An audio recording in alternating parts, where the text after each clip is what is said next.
here with a very powerful person that I met a long time ago. Pleasure to have you here. Thank you. Yeah, this is Jimmy. Me and Jimmy met in about 2015, right? All the way, we were on the prison yard together from 2015 to what, about 2017. About 2017. You have such an amazing story. Yeah. It's inspirational. And for me, like, it just makes me feel more grateful for what, I had to deal with in there as far as time-wise. Jimmy, if you can, man, just introduce yourself, tell a little backstory about, you and growing up, and then all the way to the point where you are about to get incarcerated. I started running the streets when I was probably about 14, 15, got involved with gangs. I was a troubled kid coming up, but I say around when I turned about 22, I ended up getting incarcerated. I ended up getting life without. Gee, so you get life without, right? Yeah. But before that happened, like, what kind of lifestyle were you living? Like, man, I was living a wild lifestyle. I was living a street lifestyle. I was a wild kid, really with no direction. I had guidance, but I wasn't listening to that. I had a lot. I didn't grow up with my mother or my father. Yeah. So I had some abandonment issues that at the time I didn't know that was what was really affecting me as a kid. Yeah. But once I got older and sat down and started really analyzing my young self, because I wasn't really a bad kid. My grandfather was in my life, so he was a good role model, but he was always working. He was always gone. He never really didn't have time just to spend with me. Yeah. So I bottled up a lot of what was going on with me. I wasn't really able to communicate how I was actually feeling. Yeah. So I lashed out and took it out on other people because, that's what I thought was right at the time. Yeah. So you're a kid in LA, growing up with no parents. You had your grandfather, but he worked a lot. Yeah. Like, can you remember back, like, how that felt, like not having parents, and like how that influenced you to kind of go down that bad road?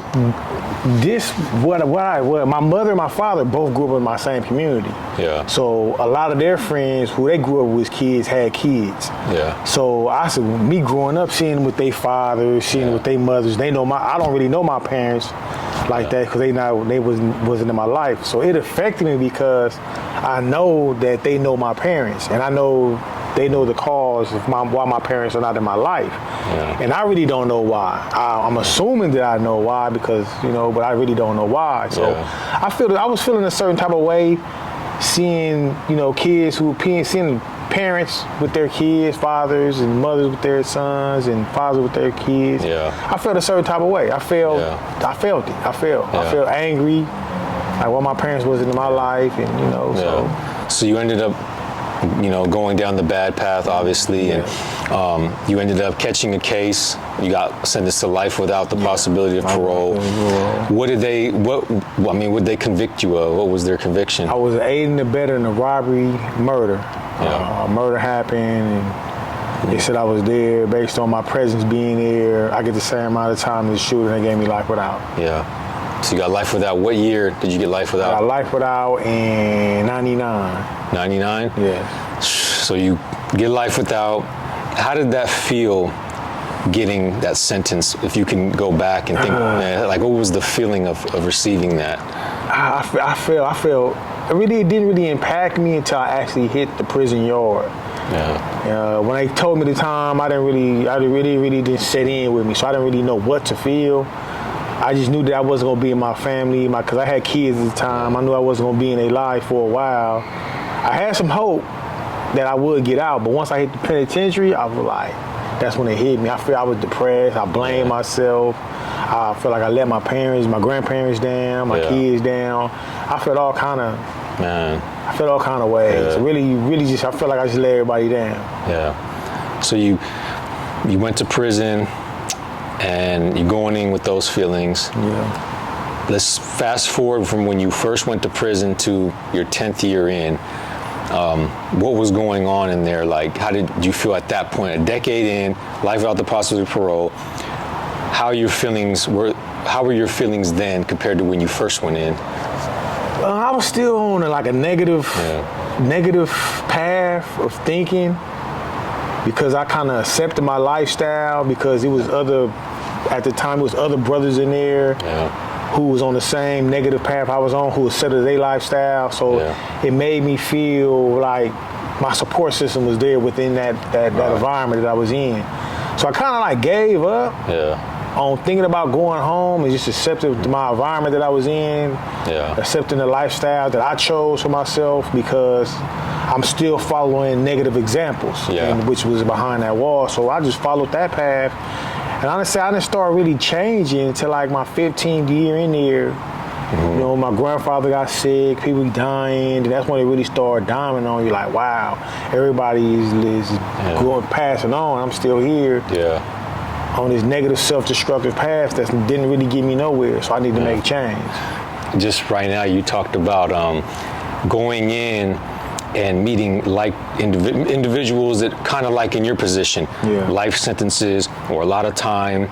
And these are like people that become like your brothers. Yeah, they do. You know what I mean? Like when I first went in, you know, the older guys embraced me and you know, laced me up and told me, this is how you're able to survive in this place. This is how you make a knife. This is how you're able to navigate in here.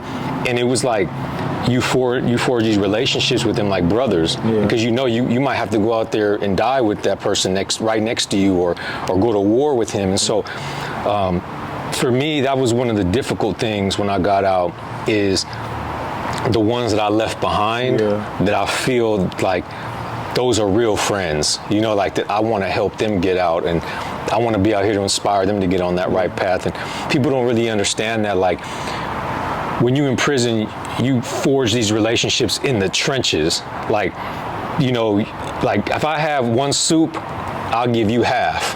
That's the mentality. And a lot of people don't have that out here. And that's one of the things that I missed, you know, and I still miss. And it's crazy to think you miss anything in there.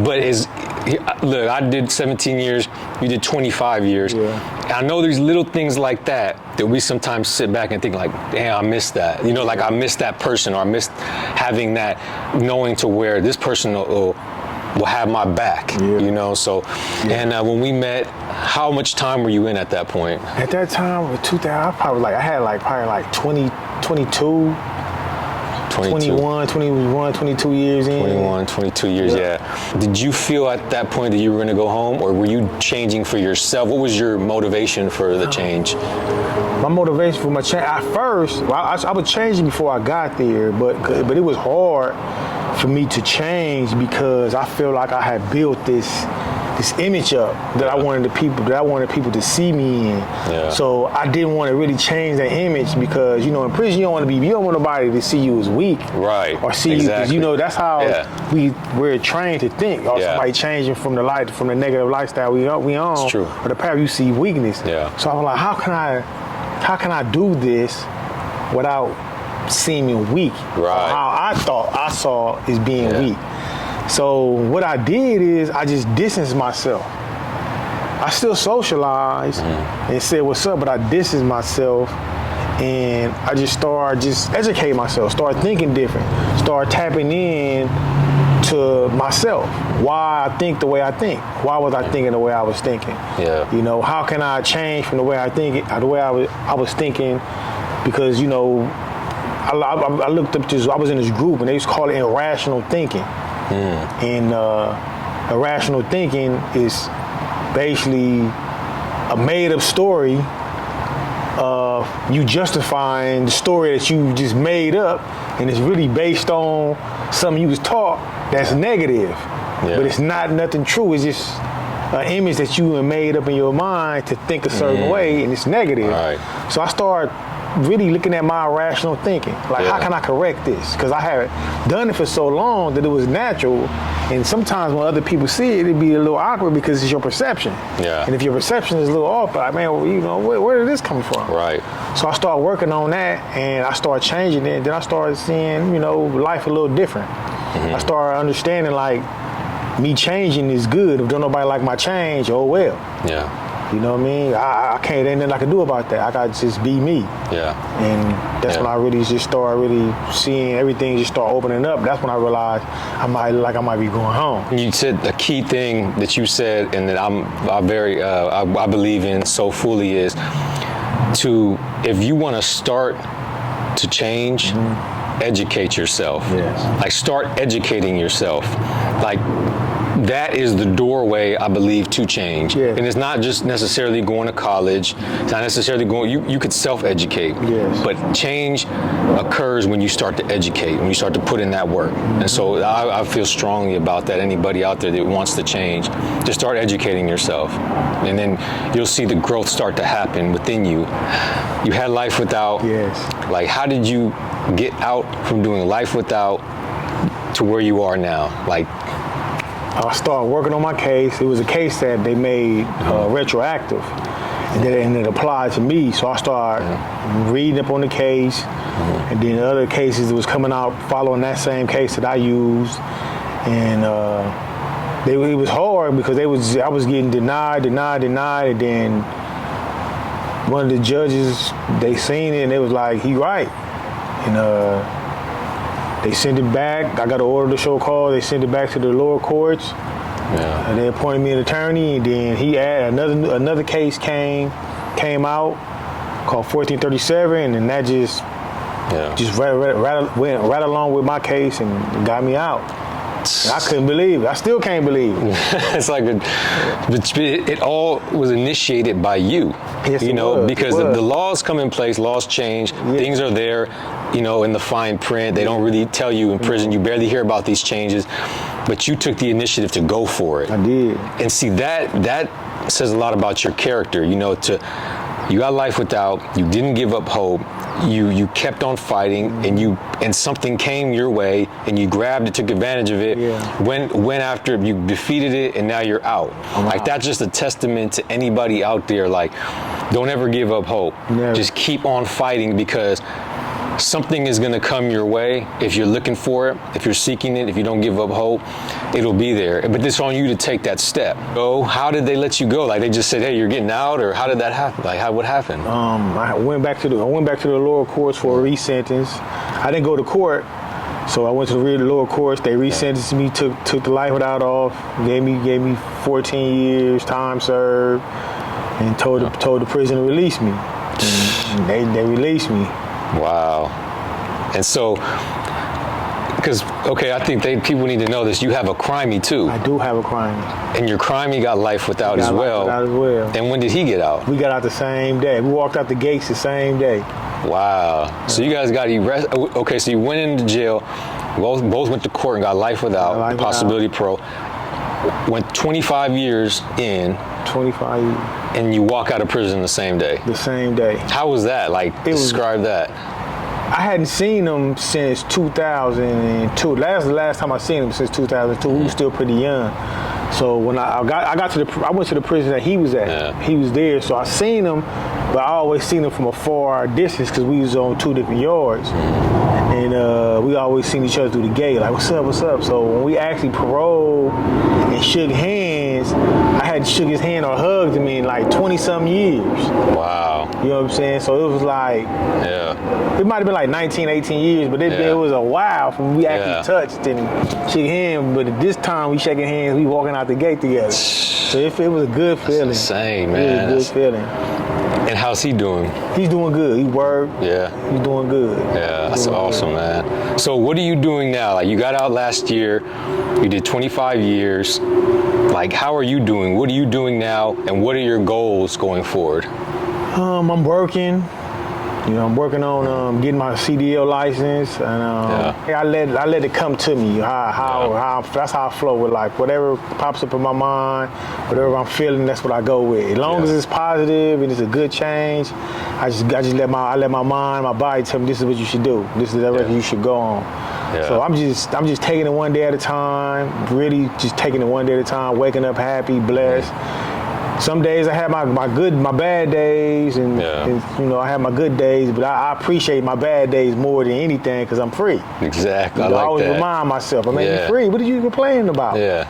But I think it's just a natural thing. It's like a tidal wave. We go up and down. You know? So it's normal, it's normal. I was going through it in the prison like that, but I get to do it out here free. So you have a lot of wisdom, you have knowledge, you have experience of life. What's some life advice that you give to people out there listening and watching? Let's say they're going through something in their life, right? They're dealing with a depression, like how you said it was when you first went in, or they're holding on to hope. What is your message to them? My message is talk to somebody. There's always somebody that has an experience that can help you. You might don't see it that way, but you won't find out if you don't say nothing. Always find somebody who you're comfortable with, talk to them about your problem, and they might can help you find a solution to your problem. And if they can't help you, they might can direct you to somebody who can. Because communication is key. Communication is key. And sometimes it can help you solve a problem that you've been worrying about for so long by just opening up, telling somebody what you're going through. And what would you tell 15-year-old Jimmy? 15-year-old Jimmy. You could tell him one thing. One thing. Yeah. I would tell him, basically what I'm telling somebody else that they need to do. Just talk to somebody. Express how you feel. Don't be ashamed to feel how you feel. Yeah. You know what I mean? Because we get this, we raised with thinking that a man is not supposed to cry, a man is not supposed to have certain emotions, so we bottle them up because we're ashamed to have these emotions being young boys. Yeah. So I would tell young Jimmy, man, just don't pay that no mind. Just talk on how you feel. Ain't nothing wrong with feeling how you feel. It's okay. Yeah. Well, brother, you inspiration for sure, and you show what resilience is all about, what not giving up, with just having that faith, having that hope, riding that out. And just even on times when you may even have given up hope here and there, you still continue to push through it. I mean, that takes a lot. And so, I know that people are going to be very inspired by you and your story, and you're going to do great out here, and you got support out here, from everybody and including me. And man, I just thank you for giving me your time. And just know that, man, look, we're building together. I'm always needing help. We did a lot of time. And inside, how we would help each other out and we would break that soup in half. It's the same out here. If I could extend myself to you in any way, I'm here. And I know it's the same with you. And I love that. That's the one thing that I could say that I gained from prison. One of the good things I gained from prison is to be more giving, to give back more. And so I just, I thank you, man. I appreciate you. All the time. All right, brother. All right, for sure.